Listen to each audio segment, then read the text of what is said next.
Hello! Today I'm going to talk about something very close to heart, and that is why you shouldn't rush into employment. So, as you guys know or may not have known, I am unemployed at the moment. I just signed a contract recently. I am going to be employed on the 1st of November. Okay, so just to clear that aside, in case you think that this video comes from a very dark place, it doesn't. However, it is some learnings that I have learned along the way of this journey of unemployment. I will mainly talk about 3 pointers in this video just to keep it, in case you just want to skip from points to points. The first one is basically settling for less. Second one is the environmental pressure, peer pressures, family pressure, societal pressure. And then the third one is some self-evaluation or self-improvement tips or self-reassurance tips that I have learned throughout this entire almost a year of being unemployed. So point number 1, settling for less. I think this is one of the biggest lessons that I have learned from talking to my ex-colleagues or my friends who are currently in still employed. All my friends are employed, good for them. One of the main reasons why you shouldn't rush into employment because you might be settling for less. At this moment, if you're watching this video, some of you might be very happy with your job. Some of you might hate your job. Your boss is horrendous. You work like crazy hours. You have IBS from working too much, blah blah blah blah, all that. Okay, I get it. I've been there. I'm there. And you're thinking like, oh, I need to find a job. I need to find a job before I can move on to quit my job. A lot of people take that route. Even when I was quitting without a job, a lot of my friends were like, wait, so you quit without a job? Why don't you look for a job? And then you quit after that. Long story short, for me, it was more of like mental over money. At the same time, I also want to point out that this video is only relevant, or not really only relevant, or at least for this point, is only relevant for people who do not have huge commitments like debts, like being the sole breadwinner of the family, like having children in your family, newborns. Okay, I'm talking about youth unemployment for the most part, or people who have like less to no commitments. I was talking to one of my ex-colleagues, and it was a very open and like heart-to-heart talk about how he felt about his current job, and how he felt like because he was trying to get from one place to another, he agreed to something less of what he wanted, and also the salary wise is also not up to his expectations, but he left anyway because he thought that it's better for his mental health than to stay in his current company, in short. Okay, so when he went to the company, he realized that his same rank colleagues, same role colleagues are being paid higher than he is. And he doesn't know this until he joined the company. And throughout the whole course of being in a new environment, new job scope, knowing that somebody is being paid higher than you for the same thing that you have done, it just puts him subconsciously into this headspace, which I felt like wouldn't happen if he didn't settle for less.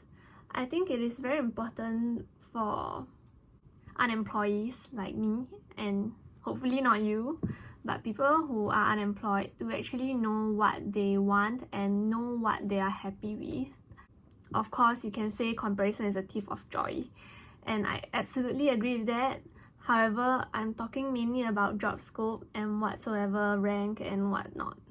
I have a lot of ex-colleagues who actually transfer out because of the environment that they are in, that they are super unhappy with, and they go out and get demoted by rank, or they just go out and do another job scope that is not particularly in their liking.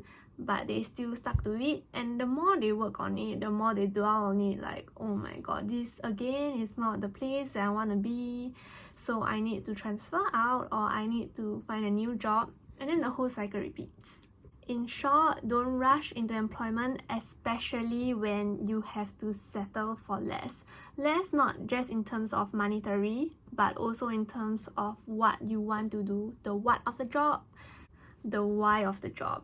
The second thing I want to talk about might be very relatable, and it's the environmental or societal pressure that we live in. I can tell you, in this like 10 or more, almost a year of unemployment, every other weekend, or at least once a month, my father will come in and he will ask me these questions.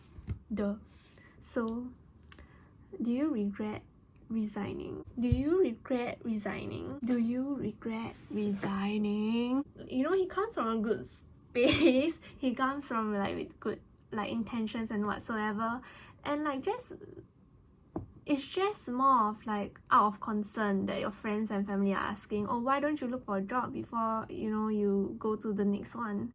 It is so easy to so just like a fun fact, in Singapore, I just googled a bit, and then the unemployment rate in Singapore is actually very low.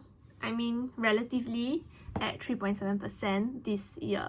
So you can imagine, as one of the employees, with my family and my friends asking me all that questions, it creates a lot of doubts and insecurities, and to the point where like I'm thinking, did I actually regret? Then that brings me to the next point of, when you're resigning or when you're tendering, you have to be absolutely sure of what you're doing to leave no room for regret. I have done a video on this before, on like what to prepare before resigning, so I'm not going to talk a lot about this in this video. So imagine having such a low unemployment rate in my country, and imagine being one of them. There's actually this term, unofficial term, called unemployment depression, and it's basically people who actually form kind of like clinical depression from problems that arise mainly from their career, their job, or their lack of job, their unemployment. I think a lot of this comes from the societal pressure of like, even when you get to know people, you ask, oh, what do you do? You know, or what do you do for a living? What's your occupation? There was a period of time though, I think like a few months into unemployment, while I was living, to be honest, what I thought was the best time of my life. Okay, maybe I'm exaggerating, but I felt like I was in such a much better headspace. A lot of like peer pressure and family pressure are coming to me and asking if I'm okay, and that is like a, like, you know, when you're in a high and then people are like constantly asking you, like checking on you, like concerned about you, if you're okay, like la la la la. Oh, how's your job search going, when I'm not even looking for a job? Oh, how's like, oh, I have this company. My father even told me, oh, I have this friend at this bank, and mind you, he don't even do this, you know, when I was just graduating and finding a job. He didn't even offer to help me to look for connections. Yeah, and you can tell that, oh my god, I'm getting emotional. You can tell that like people actually care about you. When you're so happy, like you feel so relieved of whatsoever reason, and even if you're in a better place with so many pressure around you, asking or checking in with like certain connotations that you are not okay, that pressure is crazy if you dwell on it. Yeah, so anyway, if you are having unemployment depression, please seek help. Like, BetterHelp is actually I'm not sponsored, okay? I think they offer quite affordable counseling, or I don't know, psychologist advice. Yeah, and I just want to share this with all of you out there, because again, the next time if you have an unemployed person or you're meeting an unemployed friend, maybe be more cautious and just ask them, oh, how's life after, like, how's life after you tendered, and see their reaction. If they are concerned, then fine, go ahead and, oh, are you okay? You have, you know, my company is looking for a job.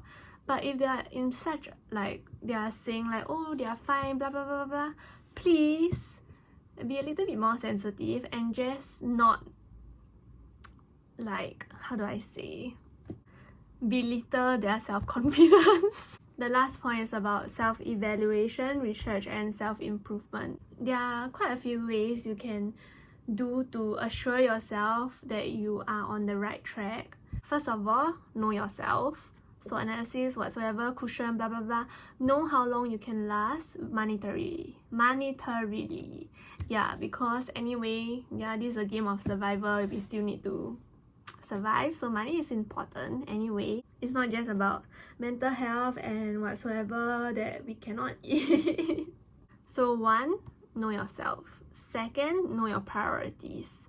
In terms of looking for a job, do you prioritize the compensation, the culture, the job scope, or the branding, like company or like industry, things like this? It will help you so much in zooming down your job search. And also when you get employed, I feel like you will know what you are doing and you are getting motivated by, like, if let's say one day you are very stressed and you're like, oh, why am I here, you know, at least you can answer yourself that question because there's a clarity of why. 3rd is always have a plan B. So, you know, as I was saying, it is going to be my 1 year of unemployment. And I have a lot of plan Bs, plan Cs, plan Ds. Okay, maybe not plan Ds. But one of my plan B was, for example, finding, oh my god, can I just tell you that I was this close? Okay, actually I was never even that close. But I was actually thinking of just getting an average brainless, average admin work that doesn't really need a lot of experience and brain work, but you know this kind of work is very easy to find to earn a basic living of like 3,000 per month. I mean, that's the rate in Singapore, yeah?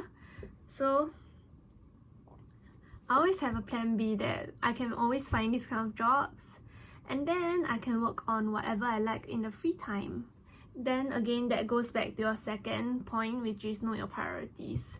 I prioritize my life outside of work. Yeah, if my work is not something that I'm truly passionate about, obviously I have something that I'm more passionate about.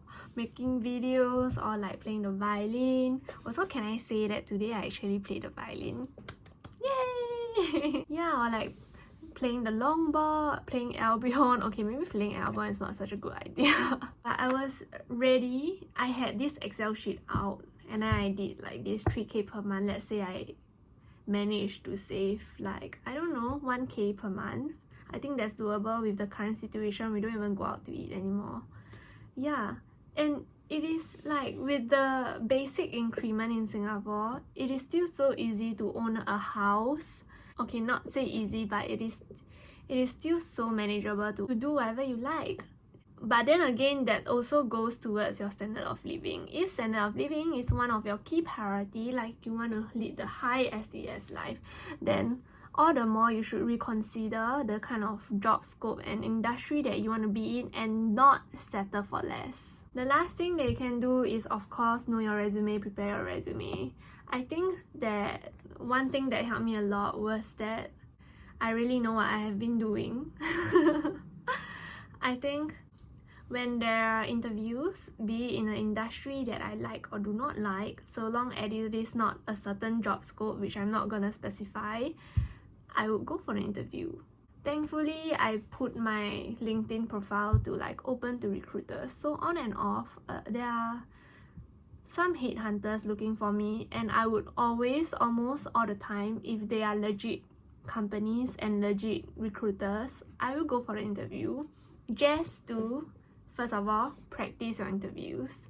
Second of all, practice knowing your background resume. They will ask a lot of questions like this, which also give me an idea. I'm gonna talk about my interview experience, the best, the worst, the most useless interviews I've ever had in my life in this 10 months of being unemployed. Yeah, but really just know thyself. So do a self-evaluation, go for courses if you think that it will improve yourself and your resume, and you can add on to that. You can take up some analytic courses online. For me, I took out a specialist course.